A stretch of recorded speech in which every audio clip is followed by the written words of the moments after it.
failing at that task, and we endanger the gains of those who struggle before us.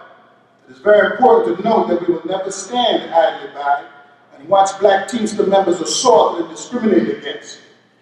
There are locals in which black workers are subject to disparate treatment in hiring, grievance handling, and disciplinary enforcement. We will support Teamster leaders who are working to increase the strength of the union by building unity and increasing participation of all the members. While we shun getting involved in local union elections, we will if we believe that the principles of trade unionism are being violated and that blacks and other workers are being oppressed by these negative actions. And sometimes when you hear about trusteeships and what have you, they happen because workers are being hurt. When you stand up here and rob my pension fund, you hurt not just the next guy in line, you hurt 30 people in line. You gotta get rid of these guys. They gotta go. Begin to participate, volunteer to be on somebody's picket line and have a collection for the overnight guys. Dave, I expect you to have something here tomorrow. If it ain't but a two-wheel moped to take these people over to the picket line. But if we don't do it, who will? Who paid their own way to be here? Could you all stand up? We're here to increase unity among all workers within our great union. We heard Father Waller. We heard people talking about money and about Jim Santangelo, relationships that people develop in the labor movement. That's what this union movement is all about. And the one thing that Herb spoke on was this differential between black workers and white workers. That differential is only true in a non-union environment. We have got to get back in this game. We are the union, not Hoffa.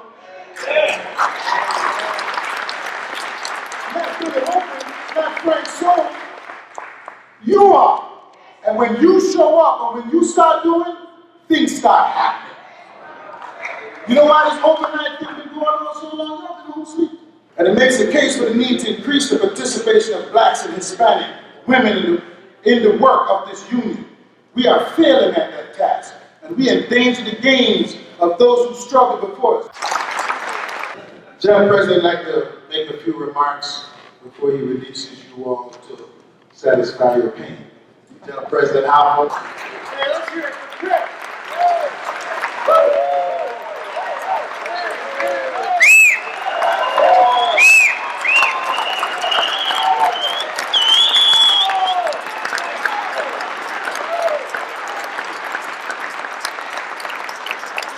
To be back with you again, to see what the Black Caucus has done in 1 year is impressive. Under the leadership of this joint council and Chris Silvera, you are on the way, you are bigger, you are stronger, and you're being heard, and that's what we want. We are the Teamsters! Mighty, mighty Teamsters!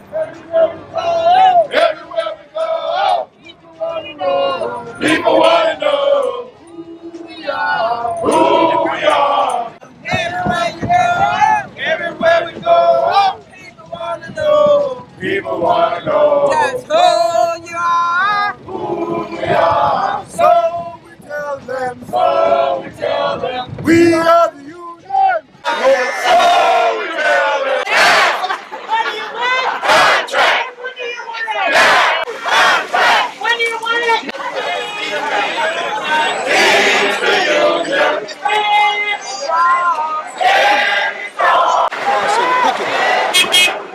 You know, if there's a clear path to go through, we might as well just pack up and go home, give up the union, give up paying dues. I mean, that's in essence,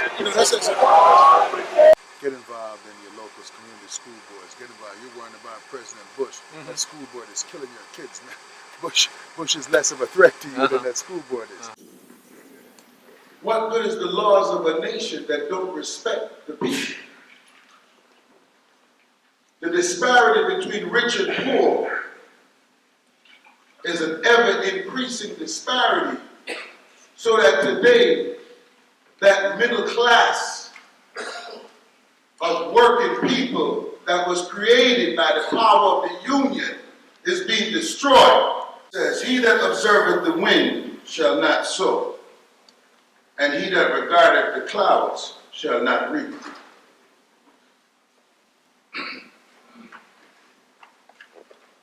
We as working class people have a tendency to want to have the most perfect conditions in order to get us to do anything. We can't afford that. See, a farmer can't afford to look out in the morning, look up into the sky and says, it's cloudy, might rain, ain't gonna plow my land today. There'll be nothing to reap. We have to become different.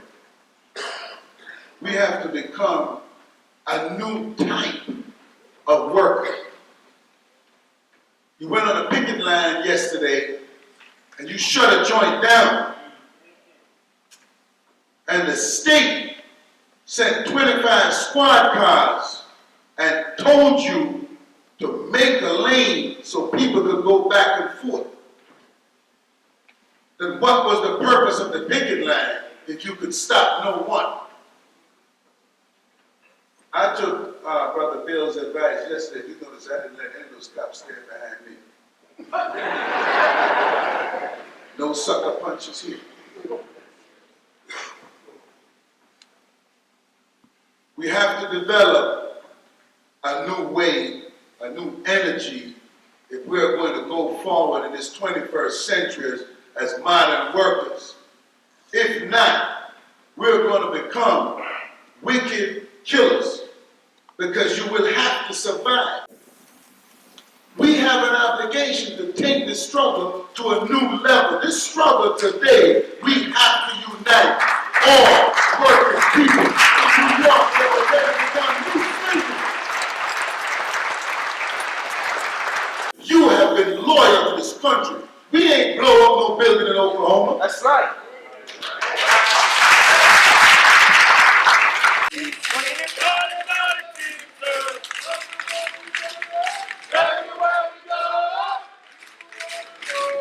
People want to know who we are, so we tell them.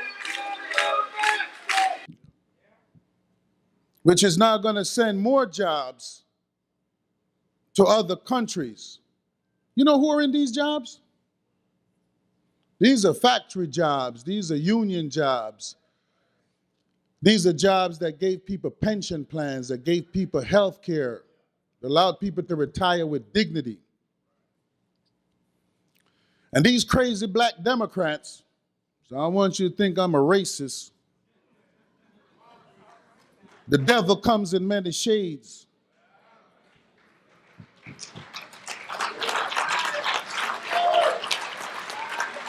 Just truck drivers, we represent nurses. If you ever see a UPS truck going by, they're Teamsters. We represent pilots, we fly airplanes. We cover the whole gamut of industry. Power belongs to the people. Some young black man, some young woman knows for sure that they could be in that position and do something. And so we don't have to sit here and belabor what Barack did. He just broke the door open. Now we can all go in. So it's time for us to stop lamenting Donald Trump. Everybody, oh, Trump, this, fascism, that. We've been through this already. This is not new to the struggle of working people across the world to confront fascism. Somewhere in this turnpike, people are going to be forced to take another path. There are people now ready and willing to take that path for Trump. If you remember when Obama got elected, they went down there strapped. So they have already determined for themselves what they are willing to do. What do we as a labor movement, what are we willing to do? What are we willing to sacrifice? Because there is going to be a sacrifice. If we intend to turn this country around, if we intend to change not just a law, but the mindset. 7% of the people cannot just win for themselves, they have to win for the class. They can't just get a raise of pay for themselves when when the rest of the working class continues to lose. There is a disconnect, and we have to change that. We have to reconnect with the class. We have to do something different that we've been doing all along, if in fact we intend to change America. And if we change America, we'll change the world. And if we change the world, we'll change America. This is an international, multifaceted, no time to be arguing about who's right and who's wrong. This is a time for doing. We're going to make mistakes, and sometimes we're going to be wrong, and sometimes we ain't going to be right. But every day we are going to take the battle to the street, and we are going to make the 0.00001% pay some goddamn taxes. We're going to stop building submarines. We're going to put hospitals up. We're going to make better schools. We're going to put pension plans back. We have the power if we are willing to go out and do the work that we have to do. We have to extend it from here. We have to go and talk to all the unions in Cleveland. We have to go and talk to the unions in Chicago. I committed to help Flock. Now I'm going to take some information, Alan, you'll give me some information. We're going to get unions to help Flock move those workers to Toledo to get to their conference so they could do the work that they need to do. We have to join with Reverend Barber. We have to do this every day. I have rested my time. Thank you very much for being here. And I heard them talking about Bloomberg and Cuomo, and I just wanted to add another name to the bottle, and my brother Obama, because all of them is a part of the system. I mean, this man just stood up at a microphone and says, yo, gonna be a 2-year wage freeze. Did he talk to my landlord? Did he go down to the supermarket and talk to the cat in the supermarket and say, yo, you gotta freeze everything around here because everything is frozen? Isn't it funny how when we go to Congress to fund the war, there is no debate? Is that bothering you? Because it bothers me. Is it funny how we want to have a 21st century education, but we laying off teachers? We cutting the budget. We want to create jobs, but we laying people off. There's a conflict between what's being said and what's being done. And we need to stop listening to what's being said and recognize what's being done. Come together and fight back. And when I say fight back, I mean in a literal way. Long workers, justice for one long workers, justice for one long workers. And I want to thank all of my brothers and sisters, BLR the people, yourself, International Action Center, Million Worker March, May 1st, Transport Workers Union, DC 37, the workers up in the Bronx Botanical Gardens, who understood so clearly the need for solidarity and came out. Transport Workers Local 100, my guys from Metro North that came out. I'm so proud. I tell you, but my guys from Metro North, who I curse all the time for being rich crying babies, but they came out today and I feel so proud that they came out the way they did. It's a little emotional for me. They show me that they care. And I feel good today. Chris was actually labeled in the New York Times as a terrorist. He was a labor terrorist. Was a coordinator for the Million Worker March that was held in Washington, D.C.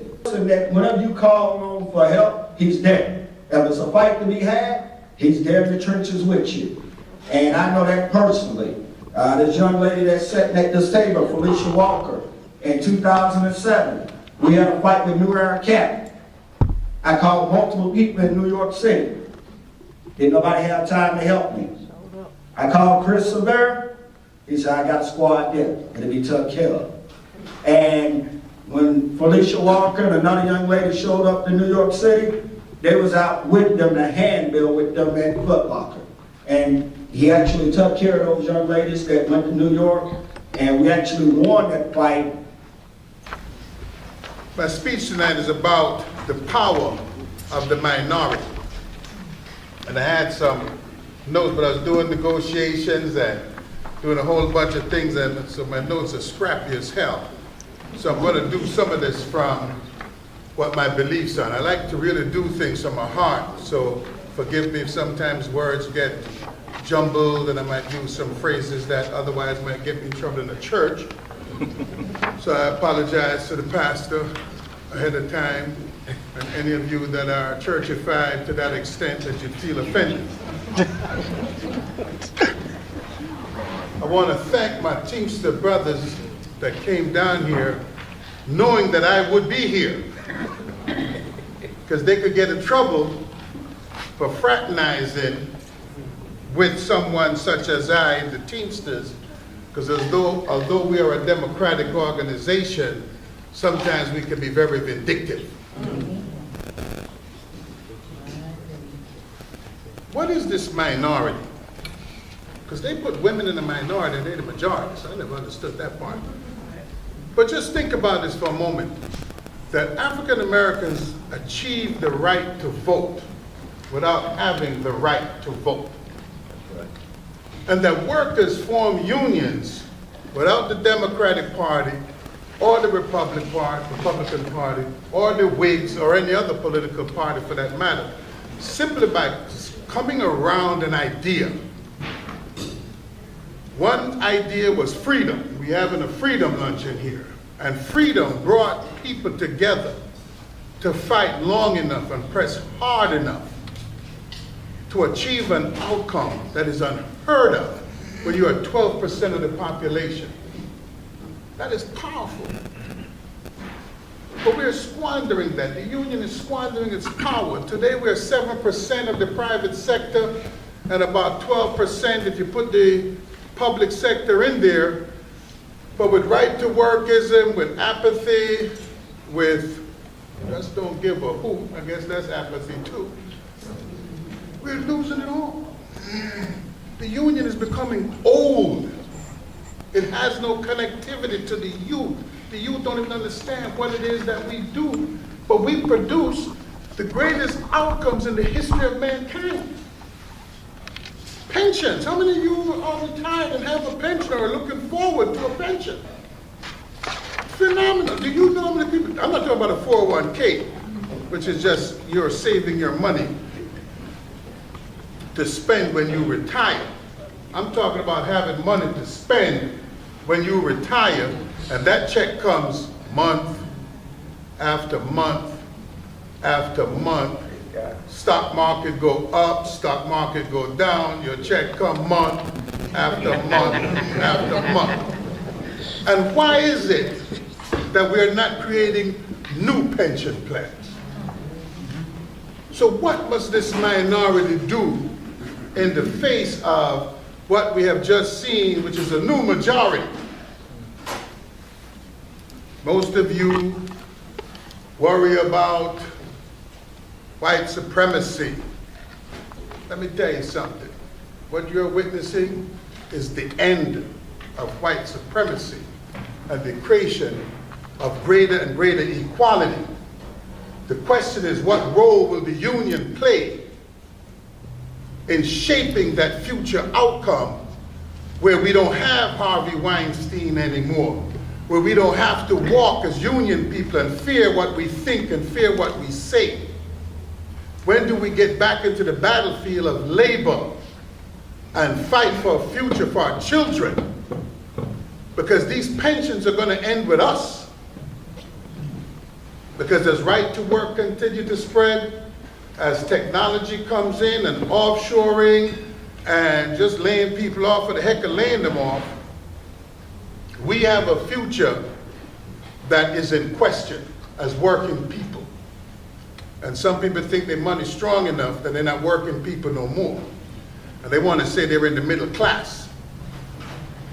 The middle class are those people who could get a check on their own. Your plumber might be middle class.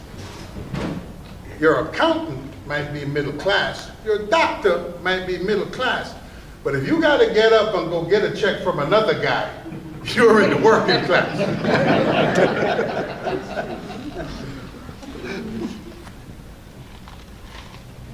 Today we're confronted as the working class with the gravest injustice. You saw me kneel before, and I didn't kneel to disrespect the anthem.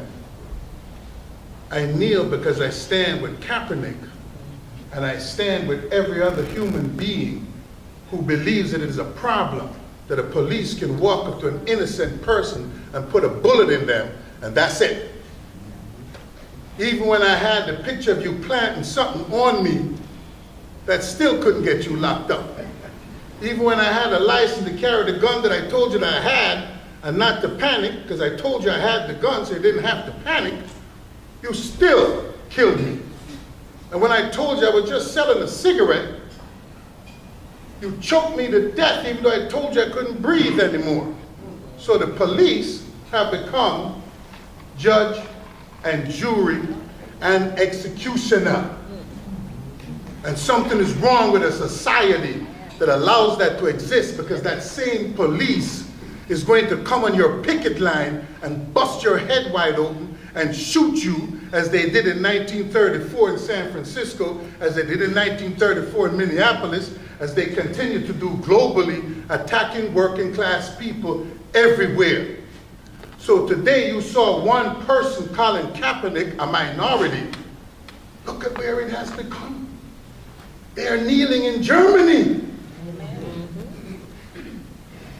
How did this one minority create such an outcome? And it tells us that we can't fear the future. We have to live for the future.